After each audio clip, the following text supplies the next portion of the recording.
예, 안녕하세요. 초선펑크의 형입니다. 저는 동생이고요. 예, 오늘은 BMW 3 시리즈 모델 중에 330E라는 모델을 좀 타보겠습니다. 이게 약간 제가 고향에 온 느낌인데, 차를 판매하고 나서 다시 그 차를 다시 타기는 좀 그럴 경우는 많지 않죠. 일반적인 때는. 근데 이거 제가 예전에 2년 정도 탔던 모델이고, 근데 이제 하필이면 또 아는 지인분께서 동일한 모델을 타고 계셔가지고, 예, 차량을 좀 염치불구하고 빌려서 리뷰를 진행하겠습니다. 하고 있습니다.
330E 모델 같은 경우에는 지금 현재로서는 판매를 안 하고 있어요. 그래서 320E 모델이 있는데, 모터의 출력이나 이런 것들은 잘 모르겠지만 어쨌든 합산 출력은 200마력 정도 수준입니다. 그래서 실제 배터리 용량은 12kWh, 320E와 330E 모두 동일하고요. 현재 이 330E 같은 경우에는 플러그인 하이브리드라고 해서 말 그대로 전기 코드를 꽂아서 얘가 갖고 있는 배터리를 충전할 수 있는 시스템이에요. 그래서 현재 12kWh 정도면은 전기 모드로 완충을 했을 때 하루에 한 40km에서 50km, 겨울에는 뭐 30km에서 40km 정도 주행을 할 수 있는 환경이고, 하이브리드의 종류로는 뭐 마일드 하이브리드 같은 경우에는 배터리가 있기는 하지만 이제 모터 단독으로 주행이 불가능한 모드가 서포트의 개념이 있는 게 마일드 하이브리드. 대표적으로는 뭐 디젤 같은 경우에는 523D가 이거에 해당되고요. 그 다음에 일반적인 하이브리드 모델 같은 경우에는 뭐 현대기아차의 1.6 하이브리드 뭐 등등등등이 다 있기 때문에 그거는 뭐 일반적인데, 그거는 이제 플러그인이 아니라 회생제동으로만 배터리를 채울 수 있다는 점이 좀 다릅니다. 그래서 현재 330E 같은 경우에는 지금 계속 출발해서부터 저속이긴 하지만 계속 이제 전기 모드로 나오고 있죠.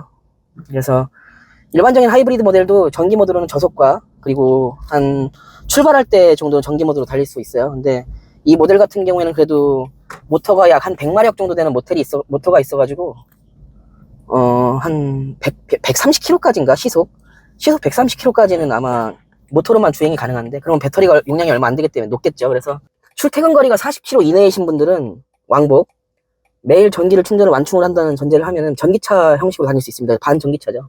그래서 이 차량을 타시는 분들은 뭐 예를 들어서 연비가 뭐 30몇 킬로, 리터당 30몇 킬로, 40몇 킬로도 찍힙니다. 그 이유는 이제 전기 연비하고 일반 그 연료를 쓰는 내연기관 모드의 연비를 합산해서만 내주고, 전기 연비는 따로 내주긴 하는데 내연기관에 대한 또 연비는 따로 잘 안 보여줘요. 그래서 좀 그거는 이상한 상황이고, 어쨌든 이 모델은 반전기차, 전기를 충전을 해서 40km 정도 운행이 가능하고 완충을 했을 경우에, 그 이후에는 내연기관 혹은 일반 현대기아에서 파는 1.6 하이브리드처럼 계속 회생제동을 통해서 배터리가 완충이 되면 일반 하이브리드 차량처럼 탈 수 있는 차량입니다. 그래서 오늘은 이 차량은 D 세그먼트 차량이에요. 그래서 A, B, C, D, E, F까지 있는데, 흔히 말하는 D 세그먼트는 3 시리즈나 C 클래스를 의미하고 벤츠에서 BMW 3 시리즈, 뭐 예를 들어서 아우디 같은 경우는 A4가 해당되겠고요. E 세그먼트는 5 시리즈, 벤츠 E 클래스, 그리고 아우디에서는 A6가 해당됩니다.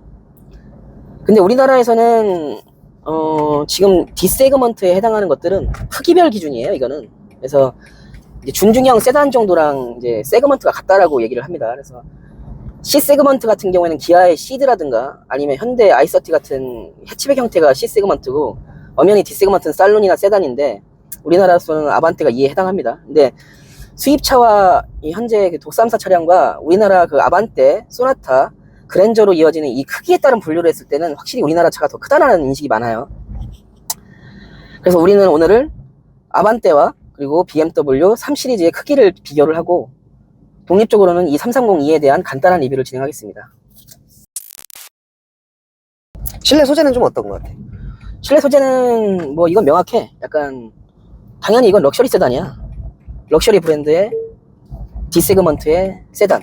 그러니까 기본적으로 우리나라에서 판매하는 아반떼나 소나타보다는 가격적으로 6천만 원 이상으로 책정이 되어 있기 때문에 아무리 뭐 무역이라든가 독일에서 뭐 인건비가 비싼 독일에서 생산했거나 어디서 생산했거나 배 타고 들어왔거나 이런 거에 대한 부담은 있겠지만 이 소재를 사용함에 있어서는 확실하게 조금 돈이 비싸잖아. 그럼 비싸면 비싼 만큼 소재의 폭을 넓게 쓸 수 있겠지. 좋은 거를.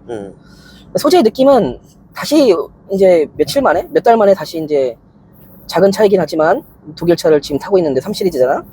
이게 만져보면 이 소재의 우레탄이나 이런 푹신푹신한 소재가 약간 미국 차 같은 경우에는 약간 쇼퍼같이 너무 물렁물렁한 느낌이라면 이거는 처음에 질감은 부드러우면서 어느 정도 눌렀을 때 한 1, 2mm, 뭐 3mm 뭐 이런 식으로 들어갔을 때 단단하게 있어. 그러니까 약간 소재 자체가 달라. 그리고 이건 5 시리즈에 비해서는 어쨌든 낮은 가격의 차잖아. 그렇지. 그래서 그거랑 5 시리즈랑은 약간 좀 차별점을 둬야 되기 때문에 기본적인 이런 그 럭셔리 브랜드의 3 시리즈 컴팩트 세단이지만 소재 자체가 모든 게 다 좋지는 않아.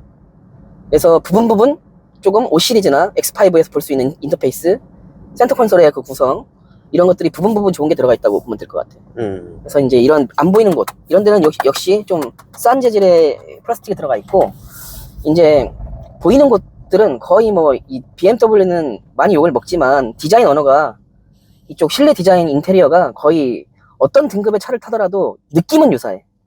다만 부분 소재가 어떻게 다르냐의 차이거든. 그래서 실내 소재는 당연히 압도적으로 뭐 국산에 있는 준중형, 뭐 중형, 준대형까지도 생각할 정도로 조금 소재하고 느낌은 확실하게 고급차라는 느낌이 나. 근데 예를 들어서 그랜저나 K8 같은 차량보다는 럭셔리하진 않아. 하지만 고급감이라는 거는 꼭 소재가 럭셔리하거나 공간에서만 오는 건 아니기 때문에 좀 이런 알루미늄을 가장한 이런 플라스틱 같은 이런 소재의 인테리어, 이런 디스플레이, 그리고 버튼의 질감 등등등이 확실히 일반적인 그 많이 팔리는 차들하고는 조금 달라. 그래서 고급감이 조금은 느껴진다. 다만 5 시리즈보다는 당연히 동생이기 때문에 좀 어느 정도는 절제한 게 눈에 띈다. 그리고 이제 시트 같은 경우에도 이 시트는 5 시리즈나 당연히 7 시리즈까지 갈 필요도 없고 5 시리즈의 그 세단하고 비교했을 때도 훨씬 더 안락하지가 않아. 그러니까 되게 푹신푹신한 거랑은 좀 거리가 멀어. 5 시리즈는 약간 탔을 때 훨씬 더 부드럽고 부드러운 질감의 시트, 그리고 내 몸을 좀 감싸는 시트라면 이 3 시리즈 330i, 330i까지도 약간 좀 단단하고 약간 조금 가성비 위주의 느낌의 시트인데 이 느낌은 흡사 뭐 현대에서 판매하는 소나타나 아반떼보다는 조금 좋을지는 모르나 이 크기면이나 안락함으로 봤을 때는 그렇게 더 소나타 이상으로 안락하진 않아. 이거는 그래서 시트 같은 경우에는 소재는 좋을지 모르나 그리고 시트 포지션이 잘 나오는 거는 당연히 맞는데 이 재질 같은 경우에는 시트도 그렇게 고급스러움을 갖지는 않는다. 고급스러움하고는 조금 별개가 있다. 다만 5 시리즈 정도 가면은 푹신푹신 하면서 등받이도 되게 뭔가 좀 감싸는 듯한 의자의 형상을 갖고 있다. 타던 차라 그런지 설명이 상당히 디테일하네. 디테일하게 하기보다는 근데 이 차를 탈 때는 아무 생각 없이 타다가 이제 다시 여러 차를 타다가 보니까 이 차를 다시 탔을 때 생각만큼 고급스럽진 않았구나라는 생각이 드는데 이런 인터페이스나 이런 것들이 센터 콘솔의 이 공조장치나 디스플레이 이런 등등등은 이거는 이 BMW 차량의 모든 모델에 비슷하게 적용되는 거기 때문에 이거는 요 앞부분은 상당히 럭셔리하고 이 옆면들은 되게 뭔가 럭셔리 브랜드의 느낌보다는 일반적인 커먼 브랜드의 느낌이 많이 나네. 근데 그래도 앉아있을 때 느낌은 좀 달라. 다른 부분은 이 닿는 부분들이 약간 이 푹신함과 단단함의 중간을 잘 조율한 느낌이야. 근데 이제 BMW 5 시리즈 같은 경우에는 이거보다 조금 더 비싼데 뭔가 폭신폭신하고 부드러운 소재감이 느껴지는 걸 보면은 BMW도 결국에는 부드럽고 푹신하고 이런 것들에 대해서 조금 더 가격을 차동을 두는 것 같아. 그래서 이 차량은 그 정도 수준이다. 조작부들의 조작 느낌은 좀 어때? 약간 현대 기아 차들 같은 경우에는 눌렀을 때 약간 다 그런 건 아니야. 근데 아무리 그랜저라도 약간 눌렀을 때 이 느낌이 단단하지가 않아. 뭔가 내가 원하는 만큼 들어가고 원하는 만큼 나올 거라는 느낌보다는 틱틱 걸리거나 좀 덜컹거리는 느낌? 버튼이 움직이는 느낌이 살짝 있어. 근데 어쨌든 이 차량은 컴팩트 세단이고 D세그먼트의 차량이긴 하지만 어쨌든 많은 버튼류와 이런 것들을 공유하는 만큼 상위 차량이라 그렇지. 조금 더 좀 조작부 느낌은 정확하게 작동할 것 같은 이 버튼의 질감이 있어. 근데 이거는 많은 리뷰어들이 말하는 부분이기 때문에 내가 굳이 더 말할 필요는 없을 것 같아. 그래서 전반적인 느낌은 럭셔리 할 뻔했다. 할 뻔했다. 전면은 했다. 하지만 측면이나 이런 느낌, 닿는 느낌들은 확실히 357에 이런 세단들의 차등을 두는 게 보인다. 운전자 편의사항은 좀 어때? 편의상은 나는 되게 조제감이 좋아. 나는 이게 뭐 익숙하지? 익숙하기도 한데 크루즈 컨트롤이라든가 그리고 이런 디스플레이, 그리고 계기판이 디스플레이가 되어 있고 그다음에 스포츠 모드나 컴포트 모드나 일렉트릭 모드로 했을 때의 변화되는 폭도 되게 좋고 그다음에 이쪽 디스플레이도 터치식으로 바뀌면서 조작하는 것도 되게 편하고 상당히 좋아. 그래서 이 운전자 위주로 세팅되어 있는 느낌이 많아, 이 차량은. 그리고 이런 버튼류들도 되게 편해. 근데 요즘도 현기차도 이런 정도는 다 해. 그 정도는 다 되는 것 같아. 다만 이제 소재와 이 조작감의 느낌이지. 그래서 편의상이나 이런 것들은 훨씬 편하게 되어 있다. 나는 좀 더 익숙하다. 그런 느낌이야.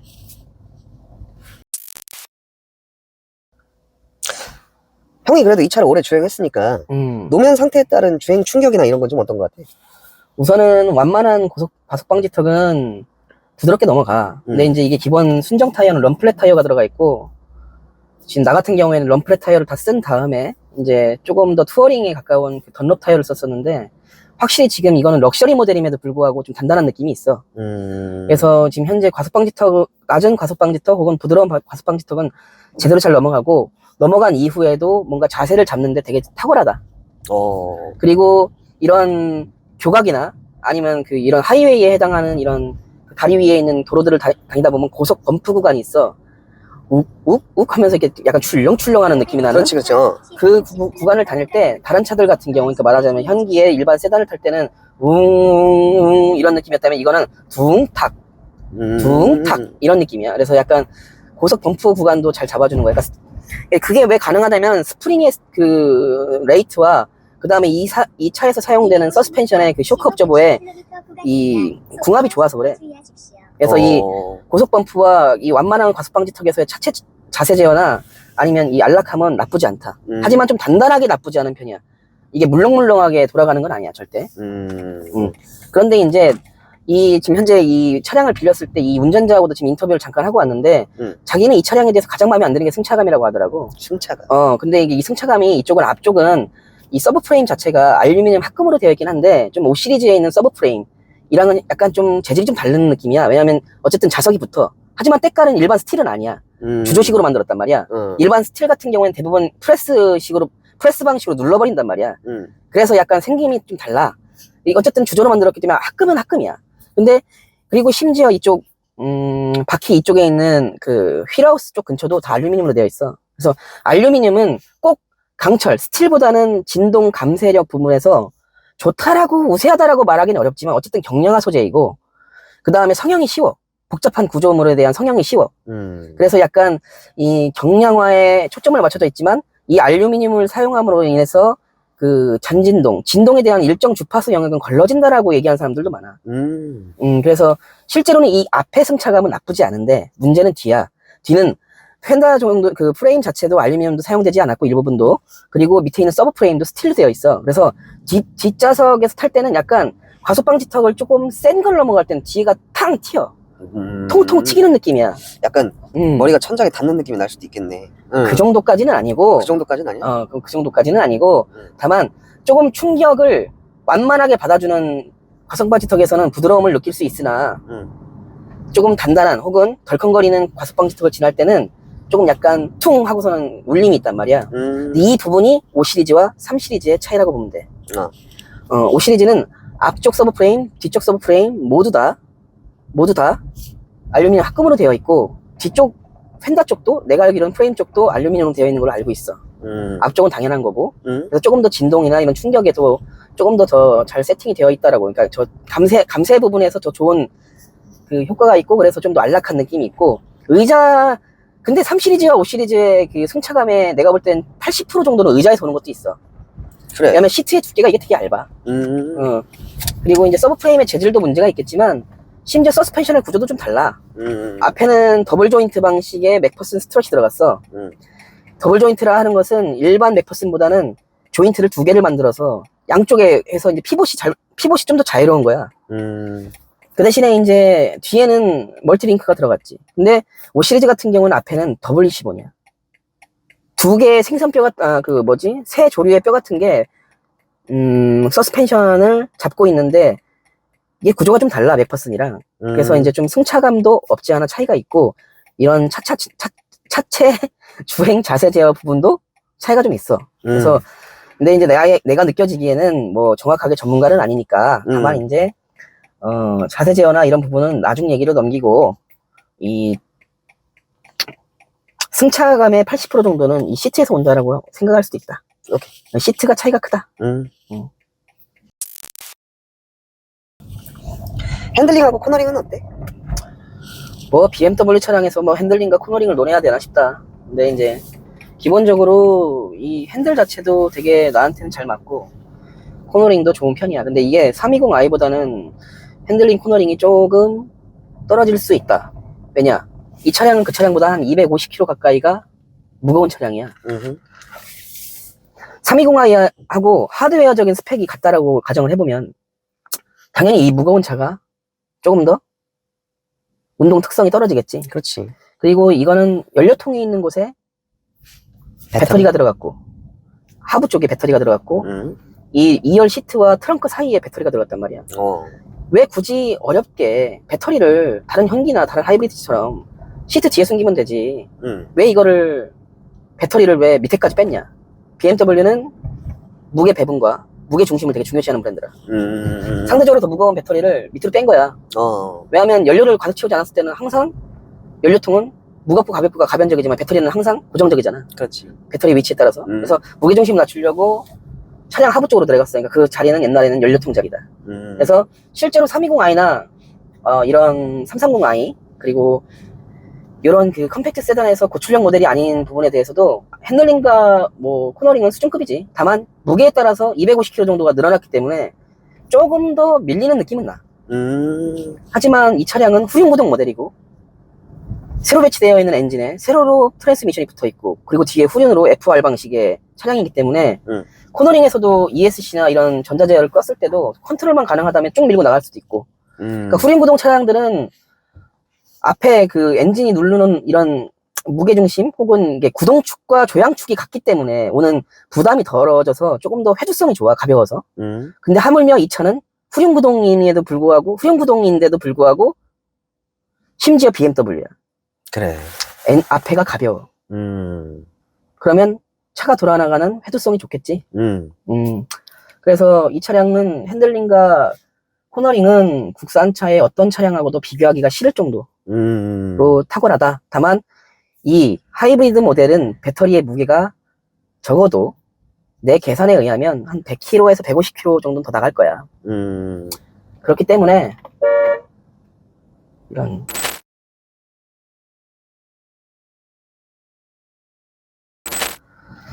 그렇기 때문에 조금 더 320i나 330i처럼 내연기관 모델보다는 조금 코너링이나 핸들링이 안 좋을 수 있다. 오케이. 다만 직진 안전성 같은 부분들은 얘기할 필요가 없을 거라고 생각해. 아무리 작은 차라도 웬만한 전륜구동 대형차, 우리나라 대형차보다 훨씬 더 안전성이 좋아.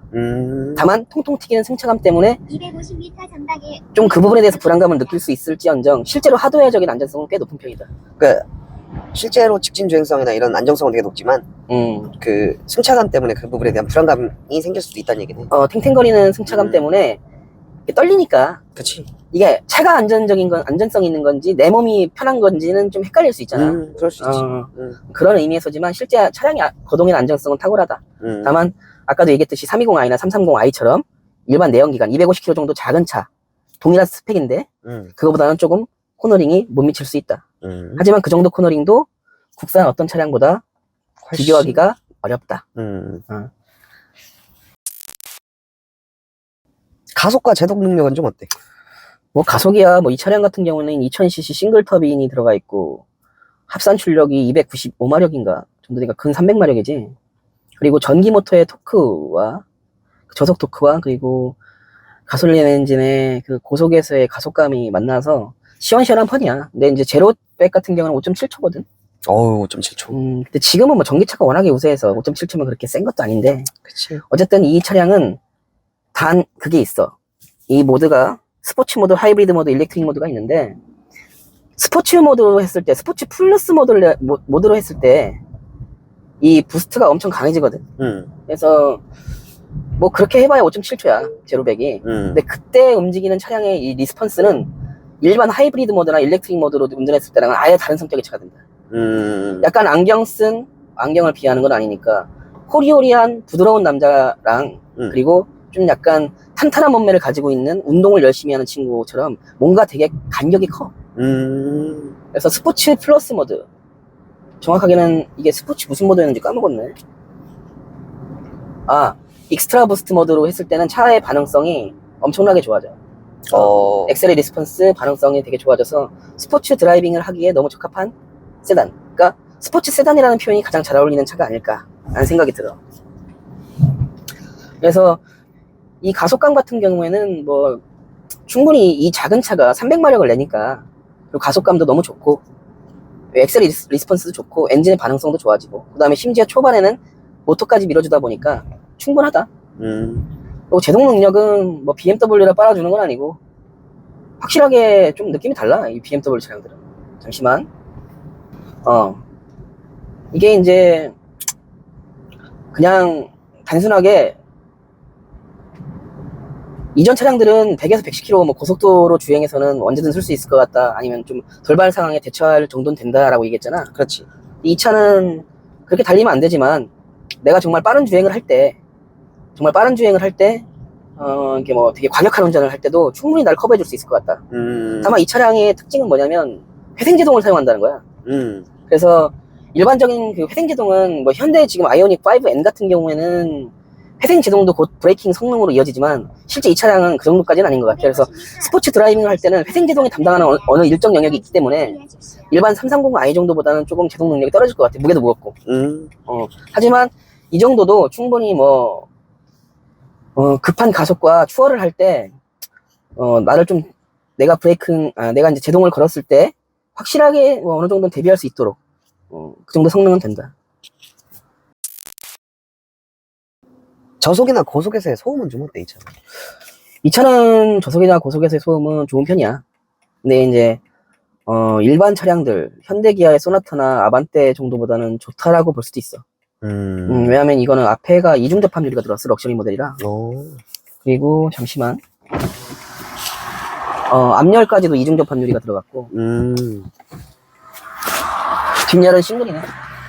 뒷열은 싱글 레이어야. 그러니까 이중 접합유리가 들어가서 동급의 모델이라보다는 형기, 우리나라 국산차의 준중형, 중형보다는 훨씬 더 조용한 것 같고, 그 다음에 내장재, 그러니까 말하자면 이 도어 트림과 이 철판을 뜯어보면 그 사이에 방음이나 아니면 방진제 같은 게 좀 들어가거든.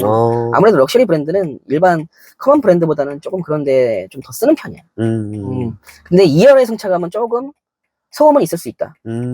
그리고 심지어 고속에서의 이 저속은 그렇다 치고 고속에서의 이 소음은 아무래도 조금 뭐 시리즈나 이런 거보다는 확실히 소음이 올라와. 내가 볼 때는 그거는 이런 휠하우스 쪽에 있는 방음은 좀 덜 돼 있는 것 같아. 그래. 근데 그런 부분들은 내가 느끼는 건 그렇고, 실제로 그런 것들은 이제 방음이나 그 오디오 튜닝하는 게시글들을 찾아보시면 훨씬 더 이해가 쉬우실 것 같아. 근데 웬만한 럭셔리 브랜드도 스피커나 아니면 방진 방음을 좋아하시는 분들이 튜닝을 하는 몇십만 원, 백몇만 원 들여서 튜닝하는 것보다 훨씬 더 좋을 수가 없어. 훨씬 좋을 수가 없어. 당연히, 말을 좀 이상하게 했는데, 돈을 들여서 튜닝한 국산차가 훨씬 더 조용하다. 그건 뭐. 다만 엔진의 특성은 조금 달라. 엔진의 소음이 들어오는 거는 좀 다른 부분인데, 어쨌든 돈을 받은 튜닝카에서는 비해서는 시끄러운 편이지. 근데 일반 한 그랜저보다는 좀 시끄럽고 소나타보다는 좀 덜 시끄러운 느낌? 그 정도. 가장 좋은 비유네. 이 차 가성비는 좀 어때?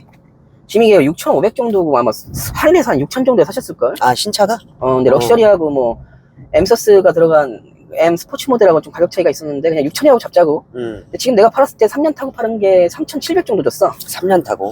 확실히 수입차는 감가가 좀 있어. 그러네. 한 40% 정도 되는 것 같은데. 감가는 좀 많이 맞았지.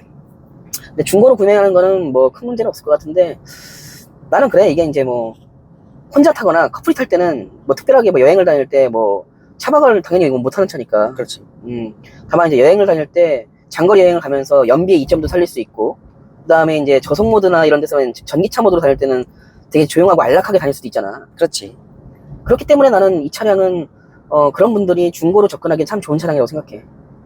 그래서 가성비 면에서는 신차는 그때 당시에 2020년 19년식일 때는 특이한 차였으니까 그때는 가성비가 높았고, 그렇지. 지금은 3,700 정도면, 그래서 중고가 3,700 정도면 살 차가 또 많지도 않네.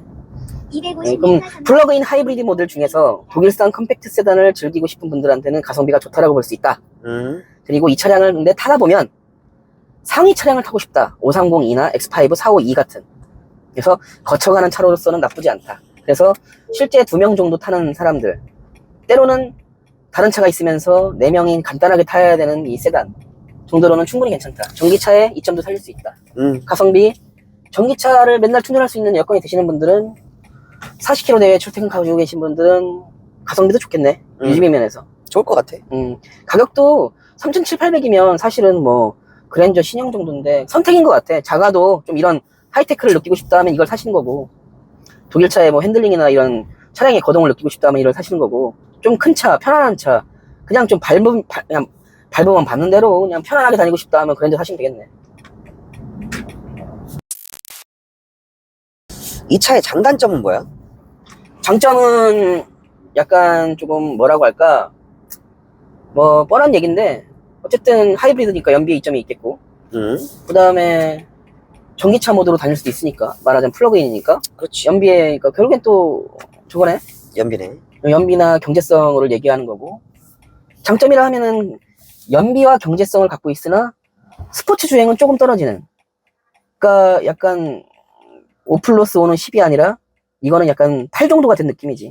그래서 스포츠 주행을 즐기시는 분들은 530i를 가야 되는 거고, 좀 520i는 출력이 모자란데 난 좀 연비까지 좀 장점을 갖고 가고 싶어 하면은 이 530i를 사시면 되는데, 뭐 차 가격이 또 몇백 차이가 나니까 520i랑은 또 비싸지. 그 연비 이점이 확실히 그게 있나 싶어. 그래서 경험의 돈이다. 경험의 돈. 경험의 돈. 경험의 돈이다라고 난 생각을 하네. 경험에 대한 비용을 지불하는 것이다. 장점은 또 다른 기타 이 정도 사이즈 디세그먼트의 차량 중에서 3 시리즈는 워낙에 뭐 월드 베스트 셀링카잖아. 그치. 그래서 뭐 어떤 게 더 낫다 안 낫다를 얘기하기가 좀 그래. 이건 무조건 좋은 차야. 선택 사항이 별로 없어. 그래서 나는 이 차는 무조건 좋다라고 생각하고,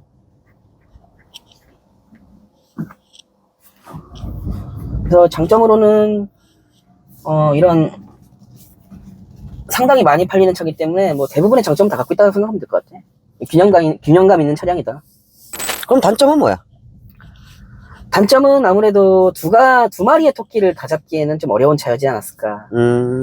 스포츠 드라이빙은 530i가 낫고 경제성 부분에서는 520i가 낫다. 그리고 두 번째 단점으로는 생각보다 이 3 시리즈라는 세단은 되게 컴팩트하고 스포츠성이 좋은 세단이야.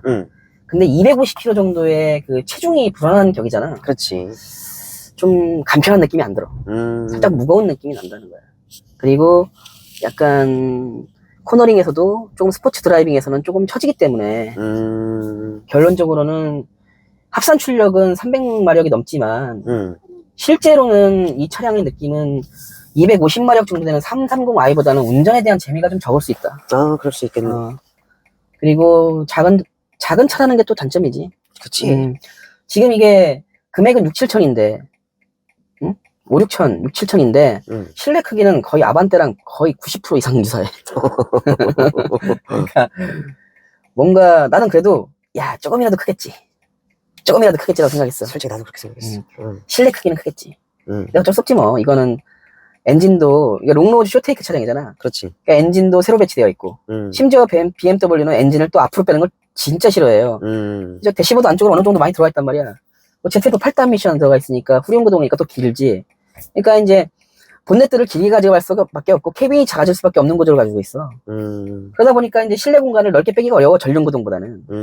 왜냐면 전륜구동 아반떼는 무게 배분을 고려하지도 않았을 거고 거의 하긴 했겠지만 가로 배치 엔진이니까 그 작은 본네트 안에 엔진을 가로로 배치할 수 있으니까 얼마나 편해. 그리고 미션도 완벽하게 오른쪽에 있지는 완벽하게 그 사이드에 있지는 않지만 어느 정도 반 정도 걸쳐가지고 미션이 붙어있단 말이야. 그렇지. 그럼 엔진과 미션이 되게 무거운 게 앞에 있는 뜻이야. 그럼 뒤에다 뭘 넣냐?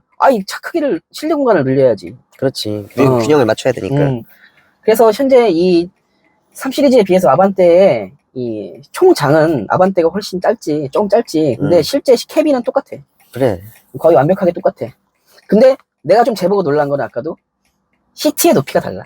그러니까 시트의 높이를 낮춤으로써 머리 공간을 확보했어. 그래서 내가 느낌이 크다고 느끼는 거구나. 항상 얘기하잖아. 이 실내 시트에 앉았을 때 좌우의 크기도 중요하지만 어깨가 닿는 정도의 불편함이 아니라면 실제로 느끼는 불편함은 대부분 자아가 작다고 느끼는 거는 이 앉았을 때 이 헤드룸. 헤드룸이 그거에 해당되지. 그래서 뭐 단점을 찾자면 또 크기가 되는데 뭐 가격 대비 크기가 좀 작다. 국산차에 비해서. 그게 좀 아쉬움이 있어. 그럼 예를 들어서 이거보다 더 큰 BMW 사고 싶어. 그럼 X5로 가잖아? 조금 커져. 그러면 사람들이 물어봐. 이거보다 조금 더 큰 SUV 뭐 차량 중에 BMW 차량 뭐가 추천할 수 있어요? 하면 조금 확실하게 큰 거는 6GT입니다. 아니면은 X7이나 7 시리즈로 가야 돼. 근데 X5까지도 커지긴 커져. 근데 조금 커져. 그러니까 예를 들어서 4인 5인 가족이 이 차가 좀 작아서 차는 좋은데 작아서 좀 큰 차로 가고 싶어, BMW야. 그러면 X5 타면 진짜 조금 좋아져. 크기는 6GT 정도는 돼야 돼. 그래서 나 같은 경우에는 이 차량이 크게 불만족이 있었던 건 아니었지만 X5와 6GT를 고민하다가 지금은 잠깐 차를 바꾸는 걸 좀 쉬고 있는 거야. 단점은 종합해서 얘기하면 크기, 그리고 출력이 이도저도 아닌 모터와 내연기관의 짬뽕. 그 부분이 대표적이겠네. 마지막에. 물론 이 차가 형이 분명히 거쳐갔던 차이긴 하지만 공식 질문이니까 제일 중에 형이라면 이 차를 다시 산다 안 산다? 안 살 것 같아. 나도 이미 와이프는 타봤어. 사줄 것 같아. 이미 타봤어. 이미 타봤고 중고차로 봤을 때, 신차로 뽑았을 때 리스로 타기에는 괜찮아. 근데 지금 3년 지나가면서 이 모터나 배터리 있잖아. 배터리에 대한 보증은 내가 알기로 10년인가 하여튼 되게 길어. 이 모터에 대한 보증은 이미 끝나. 3년이면. 3년이면. 근데 이 모터가 어디에 있냐? 정말 중요한 얘기인데 그걸 빼놨구나. 모터는 이 하이브리드의 차량의 BMW의 특징은 뒤에 330이면 3시리즈 3000cc 정도 되는 내연기관의 출력 갖고 있는 이 일렉트로닉스야. 그래서 앞에 I가 들어가거나 IX 모델은 전기차라는 뜻이고 이거는 하이브리드잖아. 그렇지. 그러면 530E, 330E, X5 452 2로 붙어 있는 애들은 2로 붙어 있는 애들은 ZF 미션 8단 안에 모터가 들어가 있어. 그러면은 얘가 만약에 모터가 고장이 났어. 안 나면 좋겠지만.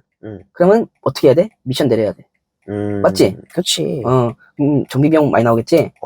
근데 그렇지. 현대 기아차의 하이브리드는 어떻게 되어 있냐면 엔진이 있고 그 다음에 이 멀티 클러치가 있어. 엔진 클러치라고도 표현을 해. 엔진 클러치. 그 다음에 모터가 달려있어.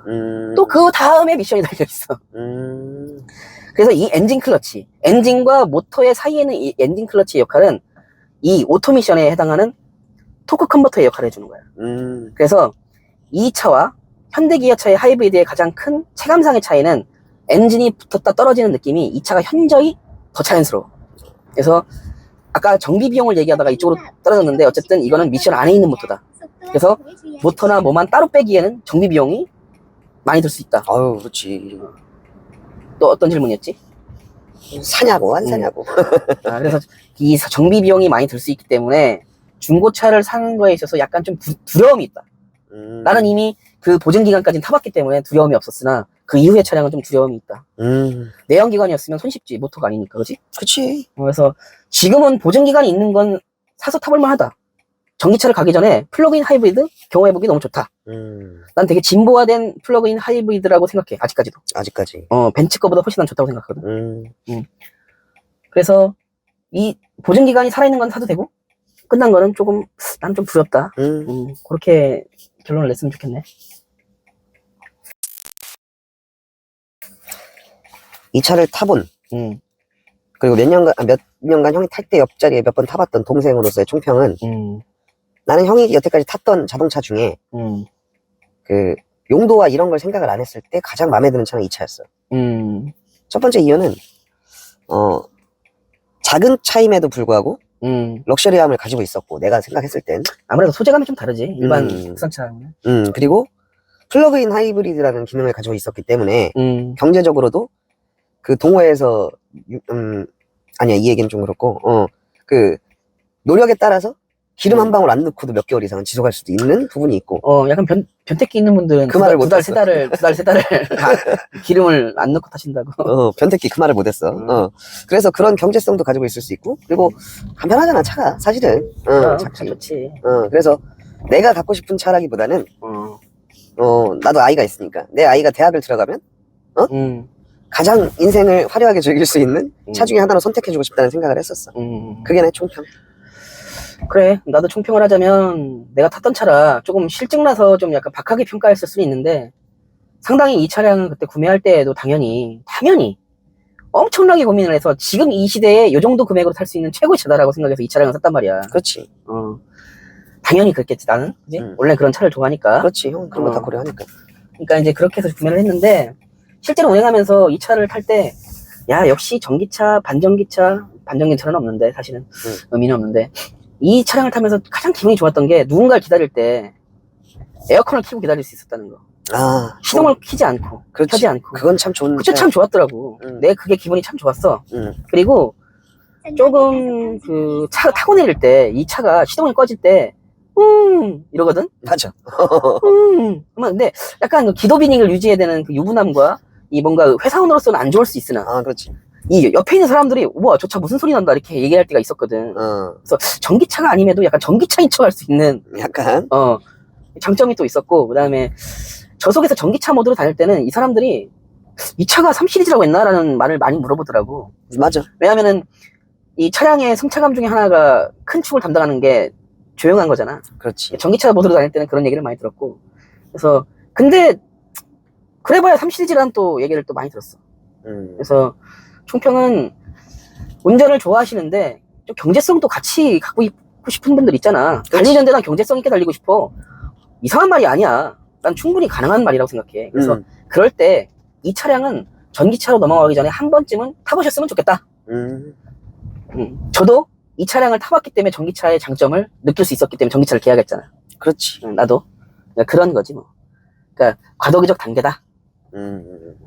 전기차로 넘어가는 과도기적 단계다. 그 중에서는 가장 좋은 대안이 될 수 있다. 이상. 그리고 하나 더 마지막으로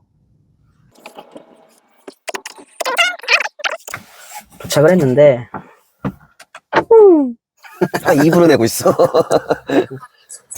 그래서 이제 이 차량 같은 경우에는 전기차로 가는 과도기적 단계이기도 하고, 그 다음에 조금 뭐랄까, 말하자면 얼리 어답터들? 아이폰이나 S 갤럭시 울트라 모델들을 매년 사거나 1년, 2년 주기로 바꿔야 되는 사람들. 근데 차량은 그렇게 하지 않았던 사람들. 차량은 부모님이 물려주셨거나 차량은 관심이 별로 없어가지고 그냥 쭉 타던 분들. 혹시 그런 얼리 어답터가 있으신 분들은 전기차 가시기 전에 한 번쯤 타봤으면 좋겠어요. 근데 최근에 테슬라 전기차 시승도 했었잖아. 그렇지. 조금 이도저도 아닌 부분이 있어. 근데 어쨌든 두 가지의 장점도 맛볼 수 있는 계기가 될 것 같아. 그래. 두 가지의 장점을 맛볼 수 있는 차. 맛을 볼 수 있다. 이상. 저는 조선펑크의 형이었고요. 저는 동생이었습니다. 이상 리뷰를 마치겠습니다.